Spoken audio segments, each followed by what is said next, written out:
Assalamualaikum warahmatullahi wabarakatuh. Perkenalkan, nama saya Nurul Anjali, NPM 20082600017. Di sini saya membawakan tugas saya di blog Basic System Organ of Special Sense Reproduction and Urinary Tract, di mana di sini saya membawakan mind mapping yang berjudul Sistem Reproduksi Wanita. Untuk anatominya sendiri itu ada tuba fallopi, fibria, ovari, endometrium, cervix, dan vagina.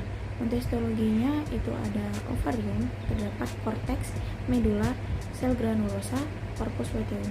Pada tuba fallopi itu terdapat epitel kolumnar, lamina propria, lapisan otot, uterus itu ada endometrium, myometrium, perimetrium, dan pada vagina itu ada epitel berlapis pipih, lamina propria, dan lapisan otot. Untuk hormonnya itu ada estrogen, progesteron, LH, dan FSH. Untuk proses oogenesis, yang pertama itu sel-sel germinal atau sel telur dalam ovarium mulai mengalami pertumbuhan dan pembelahan mitosis. Sel telur mengalami pembelahan reduksi meiosis 1, menghasilkan satu sel besar atau ovosit primer dan satu sel kecil yang disebut badan polar. Jika sel telur dibuahi, meiosis 2 terjadi untuk menghasilkan ovum atau sel telur yang matang dan badan polar kedua. Proses pelepasan ovum yang telah matang dari ovarium ke saluran tuba. Jika terjadi pembuahan, sel telur yang telah matang akan bergabung dengan sperma untuk membentuk zigot.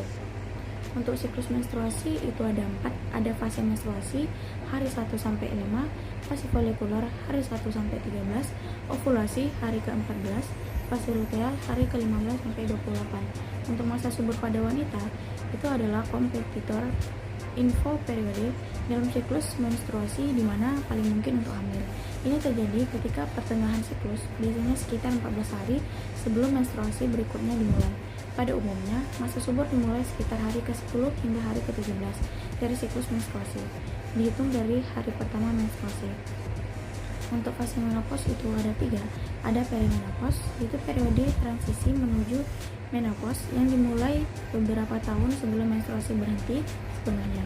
Selama perimenopause, siklus menstruasi menjadi tidak teratur, dan gejala seperti hot flash atau sensasi panas yang tiba-tiba, gangguan tidur, dan perubahan mood dapat terjadi. Menopause itu secara teknis terjadi ketika seorang wanita tidak mengalami menstruasi selama 12 bulan berturut-turut. Pada saat ini, ovarium biasanya tidak melepas telur lagi.